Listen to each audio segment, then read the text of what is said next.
ಕೊಪ್ಪಳದಲ್ಲಿ ವಿದೇಶಿ ಮಹಿಳೆಯರ ಮೇಲೆ ಅತ್ಯಾಚಾರ ಆಗಿದೆಯಲ್ಲ, ಈ ಪ್ರಕರಣ ಇಡೀ ರಾಜ್ಯವನ್ನೇ ಬೆಚ್ಚಿ ಬೀಳಿಸಿದೆ. ಅಂತಾರಾಷ್ಟ್ರೀಯ ಮಟ್ಟದಲ್ಲಿ ದೇಶ ತಲೆತಗ್ಗುವ ಹಾಗೆ ಮಾಡಿದೆ. ಇದೇ ವಿಚಾರಕ್ಕೆ ಸಂಬಂಧಪಟ್ಟಂತೆ ಸ್ಥಳೀಯ ಪೊಲೀಸರ ನಿರ್ಲಕ್ಷ್ಯ ಒಂದು ಕಡೆ ಸುದ್ದಿ ಮಾಡ್ತಾ ಇದ್ರೆ, ಮತ್ತೊಂದು ಕಡೆ ಈ ಕೊಪ್ಪಳದಲ್ಲಿರುವಂತಹ ಹೋಮ್ ಸ್ಟೇ ಮಾಲೀಕರ ಚೆಲ್ಲಾಟ ಕೂಡ ಭಾರಿ ಸುದ್ದಿ ಮಾಡ್ತಾ ಇದೆ. ಈ ಕುರಿತಂತೆ ಒಂದು ವರದಿ ಇದೆ, ಬನ್ನಿ ನೋಡ್ಕೊಂಡು ಬರೋಣ. ಕೊಪ್ಪಳದ ಸಾಣಾಪುರದಲ್ಲಿ ಸಾಮೂಹಿಕ ಅತ್ಯಾಚಾರ, ನಿರ್ಜನ ಪ್ರದೇಶದಲ್ಲಿ ಕೀಚಕರ ಅಟ್ಟಹಾಸ. ಈ ಹಿಂದೆಯೂ ಹಲವು ಕೃತ್ಯಗಳಲ್ಲಿ ಕ್ರಿಮಿಗಳು ಭಾಗಿ. ಕೊಪ್ಪಳ ಜಿಲ್ಲೆಯ ಆನೆಗುಂದಿ ಬಳಿ ನಡೆದಿರೋ ಗ್ಯಾಂಗ್ ರೇಪ್ ಪ್ರಕರಣ ಇಡೀ ರಾಜ್ಯವನ್ನ ಬೆಚ್ಚಿ ಬೀಳಿಸಿದೆ. ನಕ್ಷತ್ರ ವೀಕ್ಷಣೆಗೆ ಹೋದವರಿಗೆ ನರಕ ದರ್ಶನ ಆಗಿದೆ. ಓರ್ವ ವಿದೇಶಿ ಮಹಿಳೆ ಹಾಗೂ ಹೋಮ್ ಸ್ಟೇ ಮಾಲಕಿ ಮೇಲೆ ರಕ್ತ ಪಿಶಾಚಿಗಳು ಗ್ಯಾಂಗ್ ರೇಪ್ ನಡೆಸಿದ್ದಾರೆ. ಇನ್ನೊಂದೆಡೆ ದುಷ್ಕರ್ಮಿಗಳ ಅಟ್ಟಹಾಸಕ್ಕೆ ಒಡಿಶಾ ಪ್ರವಾಸಿಗ ಬಾರದ ಲೋಕಕ್ಕೆ ಹೋಗಿದ್ದಾನೆ. ಪ್ರಕರಣ ಸಂಬಂಧ 3 ಆರೋಪಿಗಳನ್ನು ಪೊಲೀಸರು ಬಂಧಿಸಿ ಜೈಲಿಗಟ್ಟಿದ್ದಾರೆ. ಗಂಗಾವತಿ ಪಟ್ಟಣದ ಸಾಯಿ ನಗರದ ನಿವಾಸಿಗಳಾಗಿರೋ ಮಲ್ಲೇಶ್ ಮತ್ತು ಚೇತನಾ ಸಾಯಿ ಬಂಧಿತರು. ಆರೋಪಿಗಳನ್ನ ಘಟನೆ ನಡೆದ ಸ್ಥಳಕ್ಕೆ ಕರೆದುಕೊಂಡು ಬಂದ ಪೊಲೀಸರು ಸ್ಥಳ ಪಂಚನಾಮೆ ನಡೆಸಿದ್ರು. ಘಟನೆ ಹೇಗಾಯ್ತು, ತಾವು ಯಾವ ರೀತಿ ಕೃತ್ಯ ಎಸಗಿದ್ದೇವೆ ಅನ್ನೋದನ್ನ ಆರೋಪಿಗಳಿಂದಲೇ ಸ್ಥಳದಲ್ಲಿ ಹೇಳಿಕೆ ಪಡೆದು ಮಹಜರು ಮಾಡಿದ್ದಾರೆ. ಇನ್ನೋರ್ವ ಆರೋಪಿ ತಲೆಮರೆಸಿಕೊಂಡಿದ್ದು, ಆತನನ್ನು ಕೂಡ ತಮಿಳುನಾಡಿನಲ್ಲಿ ಪೊಲೀಸರು ವಶಕ್ಕೆ ಪಡೆದಿದ್ದಾರೆ.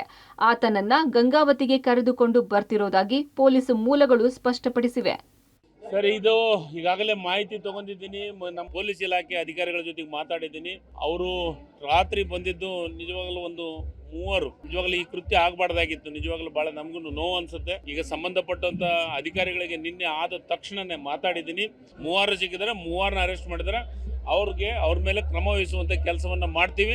ಪೊಲೀಸರಿಗೆ ಎಚ್ಚರಿಕೆ ಕೊಡುವಂತ ಕೆಲಸನೂ ಈಗಾಗಲೇ ಮಾಡಿದ್ದೀವಿ. SP ಅವರಿಗೆ ಅದನ್ನು ಪೂರ್ಣ ಅಲ್ಲಿ ಒಂದಿಷ್ಟು ಪೊಲೀಸ್ ತಂಡವನ್ನು ಜಾಸ್ತಿ ಹಾಕಿ ಈ ರೀತಿ ಯಾವುದೂ ಆಗಬಾರ್ದು ಅನ್ನೋದಕ್ಕೆ ಈಗಾಗಲೇ ಅವರಿಗೆ ಎಚ್ಚರಿಕೆಯನ್ನು ಕೊಡುವಂತ ಕೆಲಸವನ್ನು ಮಾಡಿದ್ದೀವಿ. ಗಂಗಾವತಿ ತಾಲೂಕಿನ ಆನೆಗುಂದಿ ಹಂಪೆ ನೋಡೋಕೆ ದೇಶ ವಿದೇಶಗಳಿಂದ ಸಾವಿರಾರು ಪ್ರವಾಸಿಗರು ಬರ್ತಾರೆ. ಹೀಗಾಗಿ ಆನೆಗುಂದಿ ಸುತ್ತಮುತ್ತ ಹೋಮ್ ಸ್ಟೇ ರೆಸಾರ್ಟ್ಗಳು ನಾಯಿ ಕೊಡೆಗಳಂತೆ ತಲೆ ಎತ್ತಿವೆ. ಆದ್ರೆ ಇದೇ ಹೋಮ್ ಸ್ಟೇ ಮಾಲೀಕರು, ರೆಸಾರ್ಟ್ ಮಾಲೀಕರು ಪ್ರವಾಸಿಗರ ಜೀವದ ಜೊತೆ ಚೆಲ್ಲಾಟ ಆಡ್ತಿರೋ ಆರೋಪಗಳು ಇದೀಗ ಕೇಳಿ ಬರ್ತಿವೆ.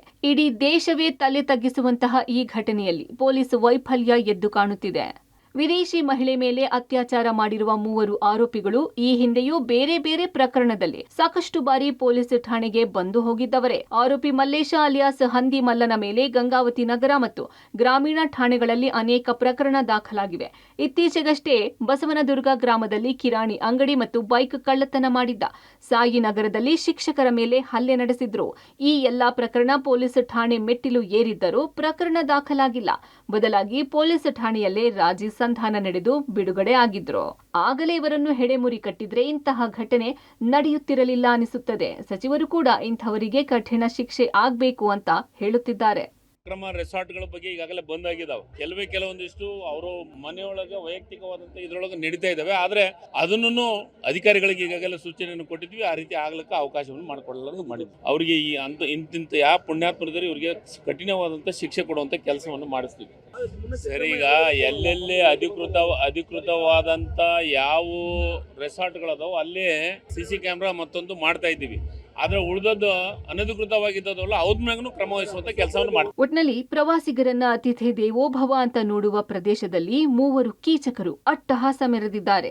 ಆರೋಪಿಗಳ ವಿರುದ್ಧ ಕಠಿಣಾತಿ ಕಠಿಣ ಕ್ರಮ ಆಗಲೇಬೇಕಿದೆ. ಜೊತೆಗೆ ಪ್ರವಾಸಿಗರ ಜೀವದ ಜೊತೆ ಚೆಲ್ಲಾಟವಾಡ್ತಿರೋ ರೆಸಾರ್ಟ್, ಹೋಮ್ ಸ್ಟೇ ಮಾಲೀಕರ ವಿರುದ್ಧ ಕೂಡ ಕಠಿಣ ಕ್ರಮ ಕೈಗೊಳ್ಳಬೇಕಿದೆ. ಮುಖಂಡ ಕತ್ತಿ, ಪಬ್ಲಿಕ್ ಟಿವಿ, ಕೊಪ್ಪಳ.